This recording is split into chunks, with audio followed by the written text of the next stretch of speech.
We have approximately 575,000 to 600,000 homeless in the United States every day. And the question is, well, where are they all coming from? Why is this happening right now? Is there anything that can be done about it? Because right now we have a lot of our great American cities that are beginning to look like zombie encampments.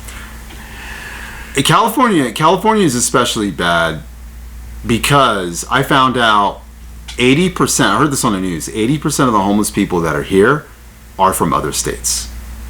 And that is actually not that accurate. What's the number you heard? I heard that most of the homeless that are in any place are from that local area, because typically, and it makes sense, if you're homeless, you don't have enough money to travel to other places. Well, other states send them to California. They put them on buses and trains and send them here, which is kind of messed up because... Is it messed up? It is kind of messed up because what it does is it hurts our tax base, and then we have to take care of them. Yeah. Where they should be taking care of them. But maybe if you're looking at it and you're in let's say a state like Maine, right? Is it more humane to keep people and not have this adequate services to provide for them in Maine, or to send them down to San Diego on a bus ticket because the weather is much nicer? But they're not paying for them once they get here. They're not But the weather's better for them. I know. If you're going to be an urban outdoorsman, if you're going to be a city camper, exactly. But the thing is they're not paying for them. They're not maintaining. If I was the mayor of one of these places, it's us. Well, I think we should be taxing those states where they come from. But the thing is, you can't prove it where they're. Well, they have an ID from that state, and they have documents like, "Well, yeah, I'm from Maine." Well, okay. Well, we're gonna call up Maine and get some money from Maine. If I was the mayor of some of these places, I would get tickets for them and fly them to Hawaii so they could chill on the beach. Some of them are doing that. Have you heard about people? Here, let's do this. While we're doing this, we're gonna actually look this up, because I know there's homeless people who are being flown to Hawaii. I know some states are actually flying homeless to Hawaii as well. I've heard that, and I find that insane. Here's something already from HawaiiNewsNow.com. We'll pull this up. While that's pulling up, well, we look at this in terms of homelessness. That are official statistics from 22 per 10,000 people. California is number 2 in the country with about almost 44 homeless people per 10,000 people. The District of Columbia is the worst, and that's at 65 people per 10,000 people. They're worse than California? It's worse than California. I didn't know that. But the numbers in the District of Columbia, Washington, D.C. might be more accurate than they are in California, just because the numbers are all over the place. And what we really believe in the United States is homelessness is dramatically undercounted. Okay. Now, so in this, just really quick, in this article, and this kind of brings up something that, and guys, just to kind of remind you what we're doing here, we're going to be talking about should homeless, I'm of the belief that homelessness should be criminalized. And I'll tell you why. I'm not a cruel person. I've fed the homeless and dealt with the homeless for years, here in the United States, overseas. I've done it in 2 countries, and I believe in helping homeless people. I've even paid rent for people who are about to be evicted, just to prevent them from becoming homeless. And I've got lots of stories. I've got to combine maybe 5 or 6 years of helping homeless. And I think it should be criminalized, and I'll tell you why. I'll tell you why during this podcast. But so there's an article here about HawaiiNews.com, and it was something about an article published in the New York Post, was claiming that New York secretly exports its homeless to Hawaii as a program of government-sponsored relocation. Now, I've heard from homeless people personally. I've talked to them about this kind of stuff, and apparently different states will pay them or give them tickets to go wherever they want. I heard a homeless person say this out of his own mouth. Now, I can totally see a homeless person wanting to go to Hawaii. Because if you're going to be homeless anywhere, why not be homeless in Hawaii? On the beach? I'd go to Florida. Florida, San Diego, or Hawaii. They would be, or Puerto Rico. Right. I mean, because Hawaii's temperate all year round. It stays in the 70s, pretty much in the range, and then it might get a little bit warmer. It's temperate. You've got state, you may be on the street, but you're going to have food. Homeless don't really go, they don't starve, as far as I'm concerned, that much in the States. They always have food. I think, so is this accurate? So anyway, they checked with New York, and New York said only one person has come to Hawaii. I don't know if I believe that. But let's see. Most of the people who we see actually use their benefits for the month to purchase a one-way ticket to Hawaii, Mitchell said. She said data on new arrivals coming through Institute for Human Services shelters shows people from all over are finding a way to get to the islands, but on their own. So it's not the state who's sending them, but they're going themselves. So homeless people are moving around. Okay, and they are picking places where they go. Because the news was interviewing this guy in, I want to say, Venice Beach. And he himself was from out of state. And they asked him about the homeless population, where are they from? He said 80% are from other places. He said most of the homeless people that I encounter here in California are from other places. They're from all over the country. So maybe they're choosing to come here. I don't know why. Maybe it's some sort of benefit that I think it's that the state has, but they're the ones who are choosing to come. Go ahead. Would you rather be homeless in a state with DeSantis or with? I mean, it seems like it'd be a no-brainer. I'd rather take my chances with Gavin Newsom than DeSantis. So homeless are going to go to places that are welcoming. Yeah. And if California is welcoming, they're going to go to California. They're going to come to California. We live in California. So it makes sense. So the majority of our homeless are from other places, and they're stressing our system here. Yeah, and the numbers, a lot of numbers from at least government or state reports say that the homeless that we have here are from here. So, I mean, we probably aren't going to. I believe the homeless guy. I believe, because okay, let's look it up. Where are California's homeless from? Because for us to have that many homeless people, we would have to be an epic failure of a state. And we are an epic failure of a state. I know, but the whole, but we here. Okay, let's look at Mercury. Let's look at Mercury News, because I feel like. For some reason, we'll look at New York Times as well. All right, so my opinion, while this is pulling up, my opinion is that it should be criminalized, and I'm going to tell you why. If you go to downtown LA, or in LA County, period, it looks like a FEMA camp. It looks like it is ridiculous. I mean, it is ridiculous. You go down by the train station. Forgot what it's called. It's just, you go down by the train station, there's homeless everywhere. Tents, it's disgusting. And what happens is, the thing is we live in the city. Those of us who pay taxes, those of us who live in the city, we live here, and we shouldn't have to be walking around homeless people on the sidewalks. We shouldn't have to worry about our safety when we go out. Now, I do have a solution for the homeless people. I'm not heartless, I don't want them on the street. I believe homeless should be in homes, okay?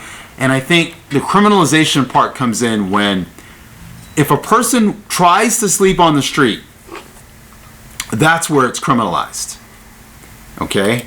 So they have to sleep in the home that they've been given. Now, why do I say that? Some homeless people choose to be homeless. That's the problem. People shouldn't have the option of sleeping on the street. Because, keep in mind, every city is treated like a business. Yep. There are people in the city who are trying to attract investment, who are trying to grow the city in a meaningful way, trying to have building projects. If you have homeless all over the street, and one of my pet peeves about the homeless in California, they don't give a damn about crosswalks. They don't give a damn about the rules. They'll cross the street when it's a green. Like, you're not in a hurry. You're not going to work. We know that. Why are you crossing the street when it's green and there's a bunch of traffic? So I think... Well, it's because then we have to acknowledge that they have a mental health issue, and then we have to kind of coddle them for that as well. Yeah, that's true. And I see you have some pretty good information pulled up here, especially when it comes to the conditions and what triggers... well, this basically says that, according to this state report, it says that 90% of California's homeless became homeless while living in California. So they're not from other states. They're saying 9 in 10 are Californians. I think that number is probably exaggerated, because I do think they are coming from other states in a lot of ways. Just because I think that human beings are intelligent. I would rather be homeless over here than North Dakota. It's a lot warmer down here. I don't have to freeze to death on a sidewalk or wherever else. I think this number's... I don't think this is accurate because of number one, what the homeless guy is saying. Like, I don't think a homeless guy who's been chronically homeless, who's telling you... And based on your firsthand experience working for many years in homeless ministries. Right, and who's telling you that 80% of the people he meets on the street are from other places, this number doesn't make any sense. I think this could be a politicized number. It is. I think that they're trying to get at the whole affordable housing thing. And which, you know... Well, and this is the thing. This whole issue of homelessness was highlighted a couple years ago when a YouTuber live streamed himself pooping on Nancy Pelosi's driveway. This was in 2020. And what he said is he'd been hunting for a toilet and he couldn't find one, and he got frustrated because he was homeless. And he also had his own YouTube page and everything else. I mean, you know, that's the new homeless people have their own YouTube pages and have access to cell phones and everything else. Oh yeah, homeless have everything except a home. Well, we give them all cell phones for free. Yeah, cell phones, and they get money every month. A lot of them have money. So he said, what better way to show someone his message than that he couldn't access a toilet by crapping on her front porch. Right. So Amanda also said that this act is not something I'm particularly proud of, and that he does not hold any actual ill will towards Nancy Pelosi or anyone else. But he was just trying to highlight, so he was kind of an activist. He was trying to highlight the case of with poop. His situation with... It's disgusting. I want to read some of this stuff here. Okay. The brutal conditions of living on the street trigger behavioral health problems, such as depression and anxiety, researchers found in a comprehensive study on homelessness. Now, I know there was some argument that the homelessness crisis was being created by housing prices, too, especially in LA. Housing in LA is expensive. If you're thinking about moving to LA for whatever reason, reconsider it. Because I've seen stories where landlords have raised prices by as much as $600 in a month. And that can break a lot of people. And LA is creating housing. And I saw something on the news. There's a person who's in charge of it. I saw this about a year and a half ago. They were saying they were making X amount of homes for homeless people, and as soon as they would make it, X amount of people would become homeless again. More people. And it was trending. It was slightly more people than what they were able to create. So they're working hard, and a lot of it was being caused by landlords, because there's a housing shortage in California, and because of that, the pricing is high. And So then, okay, when we're looking at this the roots of this homeless problem, though, extend back to Ronald Reagan, according to a lot of people. What they're saying is Ronald Reagan got rid of a lot of the mental institutions that housed homeless people. That, and in fact, they don't call him the great communicator. Some people call him the great eliminator. And they talk about how Ronald Reagan made homelessness permanent. So, and this is based on a speech that Ronald Reagan gave back in 1981 at the Waldorf Astoria in his first year as president in New York. Astoria, okay. So what he said is, in a classic small government fashion, Reagan's fix did not involve government. If only this is a quote, if only every synagogue and church would take in 10 welfare families each, the president said, the problem would be weathered until it passed. It was truly a conservative approach, reminiscent of how homelessness was addressed in the 19th century. And you know, at this point in time, when, not to criticize Ronald Reagan a lot, and again, he is not one of my favorite presidents, but homelessness had been cyclical. It wasn't something that just had existed and stayed. But after this, homelessness became persistent, and Ronald Reagan actually has a lot to do with it. He said, for colonial Americans living under the English tradition, the community or local parish was responsible for poor residents in the 19th century. Religious and other charitable organizations offered almshouses where lodging and food were available in return for work. During the Great Depression, with 1/4 of the cities offering no homeless services, responsibility shifted to the federal government, which provided job training, food, and housing. So basically, Ronald Reagan was trying to overturn nearly 50 years of government involvement in addressing and providing for the homeless. So 36 years after Reverend Moore called out President Reagan at Christmas time in 1982, there are now more than 60,000 homeless people in New York City. So that was in 1982. So by the time Ronald Reagan took office, the Department of Housing and Urban Development was the main federal agency that was offering housing and other programs aimed at helping the poor and working class people. And beginning under Ronald Reagan, but continuing with the next 3 presidents, HUD would see its funding reduced. By the time George W. Bush took office, it had been slashed almost 60%. Reagan, who famously could not recognize Samuel Pierce, his own HUD secretary, and failed to recognize halt a scandal in which HUD money was funneled to Republican consultants rather than the building and repairing of low-income housing, didn't shirk his responsibility.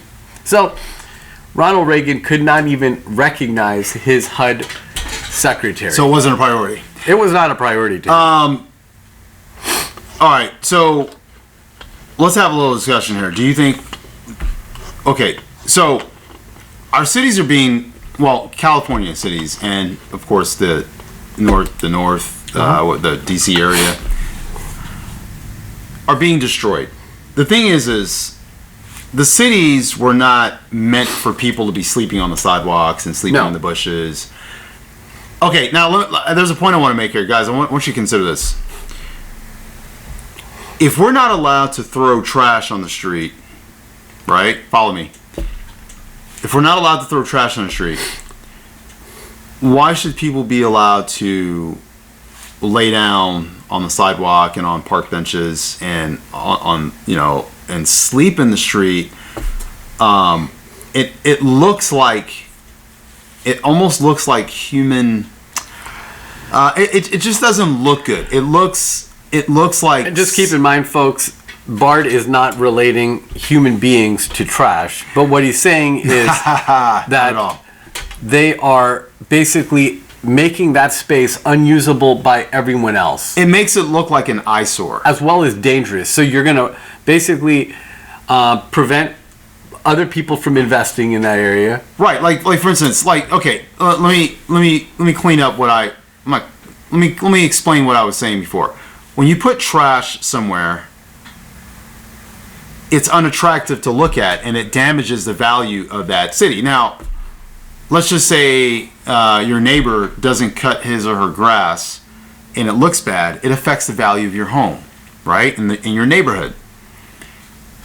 In downtown LA, in Little Tokyo, right next to Skid Row, the property values, the commercial property value is destroyed because the city won't do anything about the homeless who are setting up encampments on the sidewalk in front of the businesses.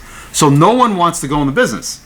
And then they're pooping and peeing on the sidewalk, so the area smells like a giant toilet. Uh-huh. Okay, now I've driven through downtown LA, through Skid Row, and one time I did it, and I told you the story, but I had my windows open, and I got hit with just blast of urine. Like, it was just an overpowering stench of urine, just driving down the street. That's how bad it is, guys, in some places in California, especially Los Angeles. In San Diego, where I live, it's starting to get bad too. And this is just an example of how cities can go down pretty quickly. And so if we're expecting tourists, and people's jobs rely on this kind of thing. People want their cities to be beautiful and clean, and they don't want people sleeping all over the place and this kind of stuff. I think it would be in our best interest, instead of sending money to Ukraine, to strangers, I don't mind sending them weapons, but instead of sending money, because they're paying those people's health insurance. Mm-hmm. Guys, did you know this? They are paying Ukrainians health insurance. What else? Their retirement funds. They're funding their government. It's ridiculous. Yet, we've got homeless people on the street. This is why I want to criminalize it. So, I want to take that money that's going to Ukraine, and I want to put that money into our communities to help Americans. Oh. Is that bad? Well, and the thing is, when we're looking at it fundamentally, at least historically, in early 1984, the year that Ronald Reagan was reelected, he appeared on Good Morning America to defend his record. And he said the people who are sleeping on the grates, the homeless, are homeless, you might say, by choice. Reagan said they, not him, were to blame for their own situation. And I tend to agree with his assessment to a large degree, but not completely. Today, there are almost certainly many more homeless people. And the numbers are notoriously inaccurate. So listen to this. The city's official count of 7,539 homeless people in 2015, for example, counted only 855 youths at a time when San Francisco public schools reported more than 2,300 homeless children in school. This is because the federal definition of homelessness does not include people living in hotel rooms or doubling up with friends or family.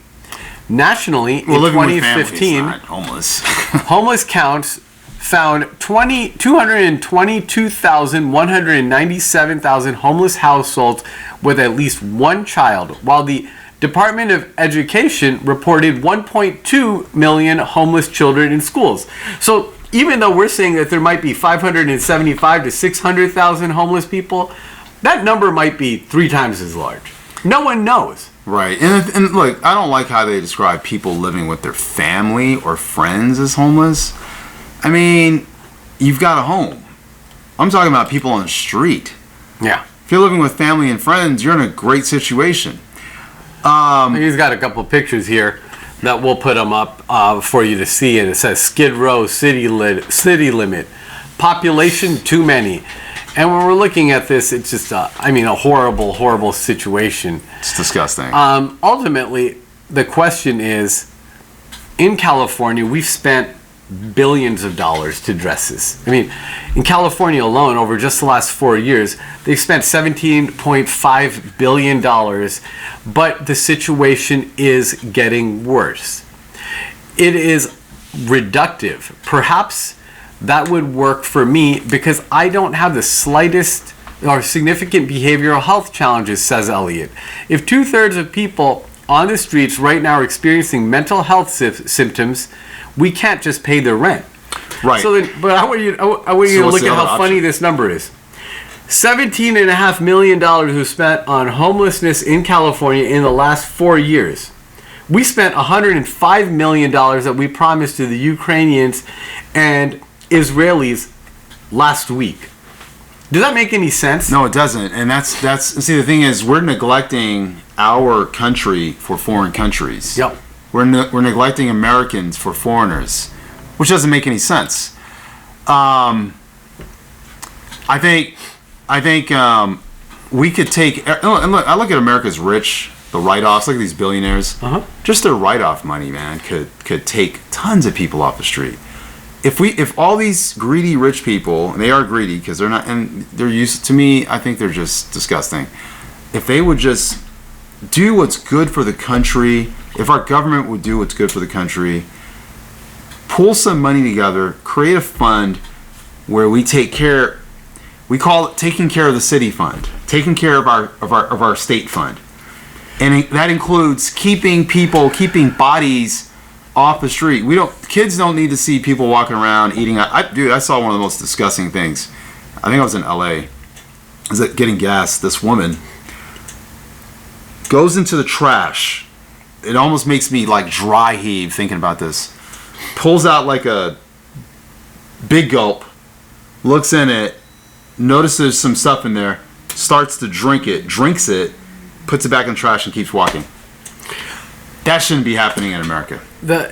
It shouldn't be happening in America, but it's a part and parcel of a couple of things. Number one, these people, in some cases, they have mental health issues. They can't help themselves. Some people are just lazy. But still. And they look at someone else as the solution to their problem. And you have to be able to also fix your own issues. You can't just say, well, it's someone else's problem to fix my life and whatever it is. We can throw all kinds of money against a problem, but if you have chosen not to use education, free public education, you have not done a number of different things that are within your control. Get off drugs, go to free drug rehab programs. These are on you. I don't want to continue paying for you. And it's easy to say, well, let's take more money from rich people and help all these other people. But you know what? It just doesn't work that way. You have to also have some skin in the game to do it. Let's, guys, we will be right back. We're going to take a quick break, and we will continue our discussion right after this break. Thank you. All right, guys, we are back from our break. Yeah, I agree. Rich, we can't take all the money from the rich, but we can incentivize rich, like, say, for instance, nonprofits. If they spend money in a certain place, if they use it as a write-off, we can incentivize them to doing that. And I think if we did that with most of our businesses and our corporations, we would have a nice, healthy fund that we could use. Look, it's in our best interest to clean up our area, to make our area beautiful so we live here. No one wants to walk around seeing this stuff. It's terrible. Like, it's really horrendous, and we need to be able to walk around. Like, have you seen Echo Park? I don't even know where that is. If you go to Los Angeles, go to LA. If you're in California, well, if you're in California, don't go to LA. Yeah, you might not want to come. But if you go to LA and just drive around downtown, that's why they call it Hell A. It's disgusting. It's disgusting. Someone from out of state described it as a third world country, and it is. No, I think that third world countries are better. Probably some are better. Yeah. It is a struggling third world country in LA. It's disgusting. West LA is fine, but guess what? I used to go to the Beverly Center a lot, right? In the Beverly Center is in West LA. Beautiful area. Used to go hang out there. I used to see a few homeless people. There are a ton living there now. Beverly Center, you used to be able to go there and see celebrities and stuff, shopping. Now you see homeless who've taken over the sidewalks.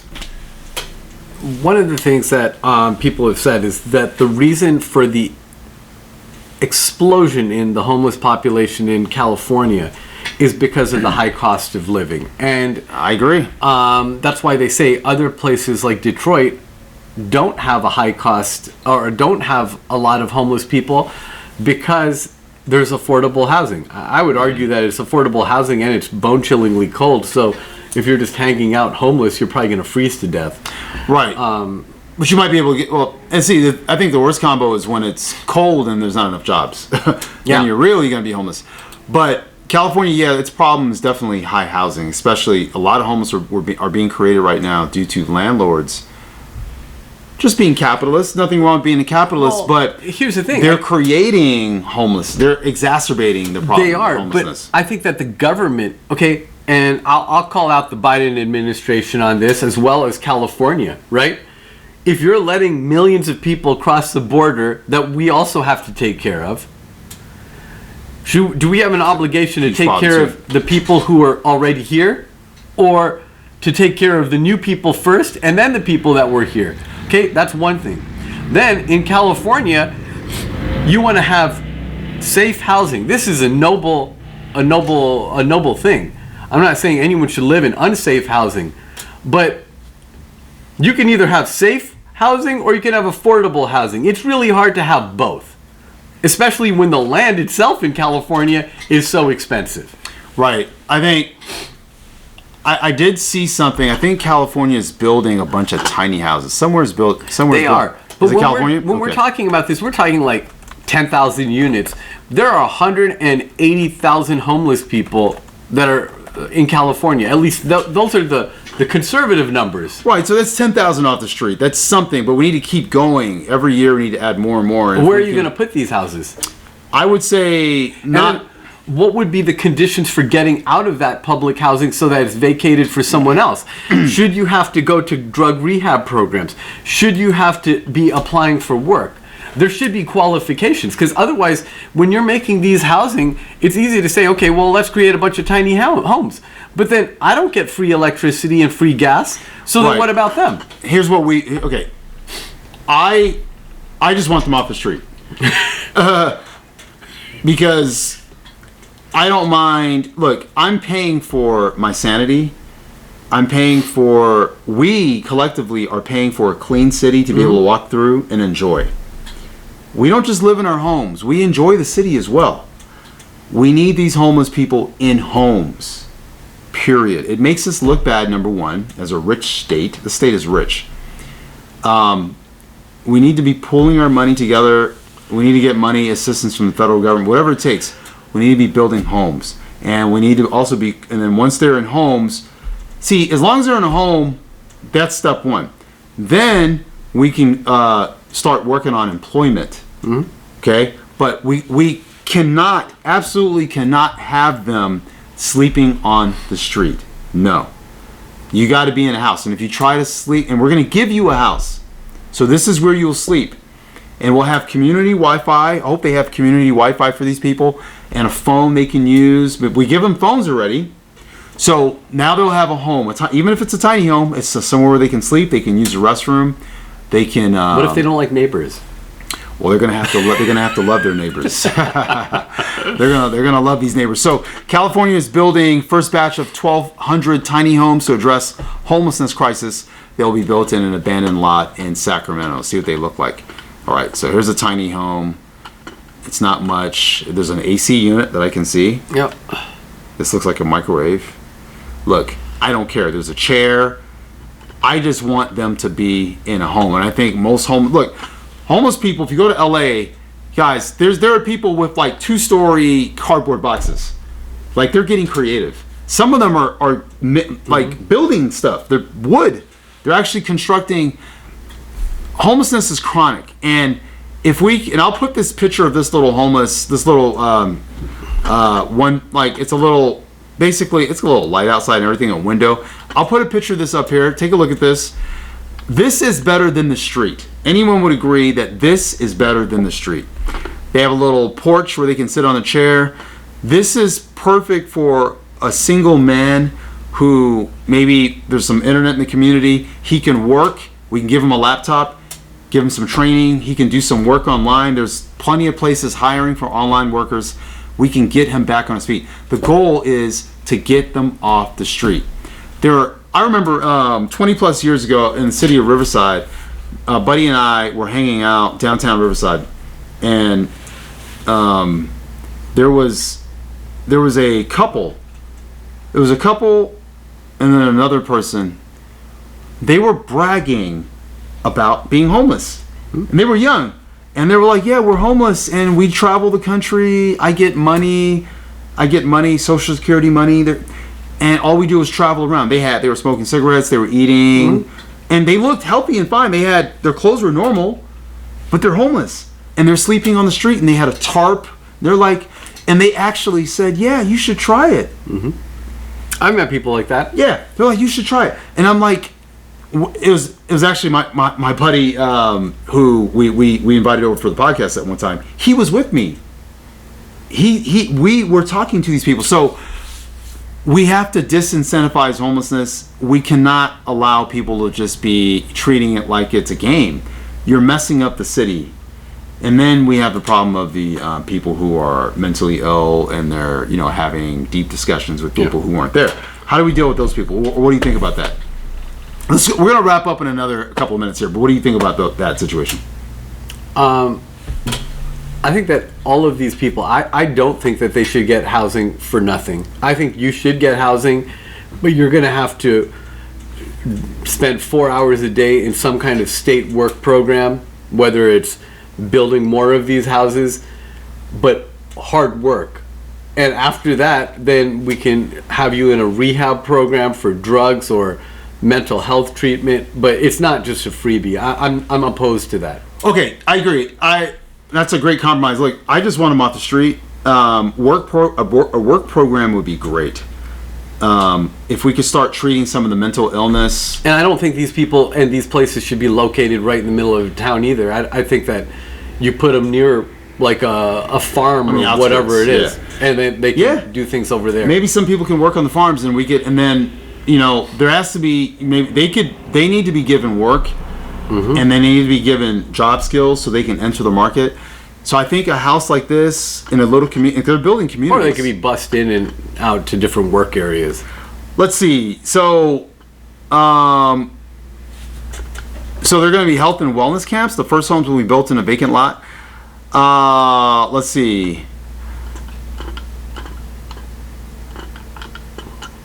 The crisis of homelessness will never be solved without first solving the crisis of housing.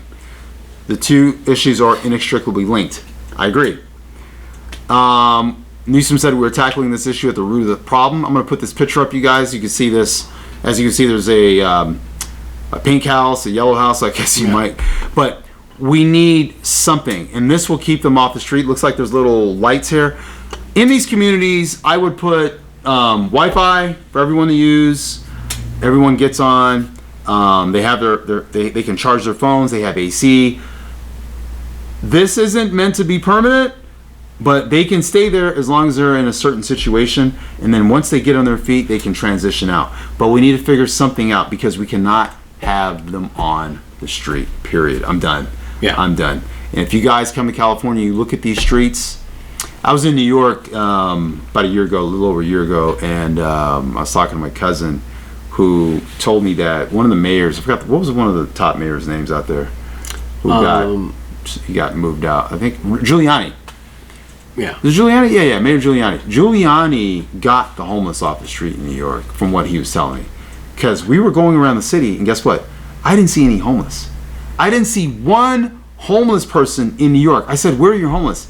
He said, the mayor got them off the street. He created a plan and got them off the street. That's what good leadership does. And that plan was sending them to California. That's where they are. They're all a bunch of New Yorkers. And Hawaii. Don't forget about Hawaii. So we can. Do we have the ability to get them off the street? Yes. Are we doing it? No. Are we sending $100 billion at a time to Ukraine and other countries? Yes. Can we divert some of that money to dealing with homelessness? Absolutely, and we should be, because it benefits us all. Anyway, I'm done. The money to the Ukraine and the Israelis does not benefit us. It does not benefit us at all. Anyways, guys, thank you so much for listening. please like, comment, and subscribe if you enjoyed any part of this conversation or if you had anything you wanted to say. We are okay with absolutely critical comments. We believe that people have all kinds of different opinions, and we respect those. Definitely, guys. And as always, guys, we will see you in the next one. Thank you.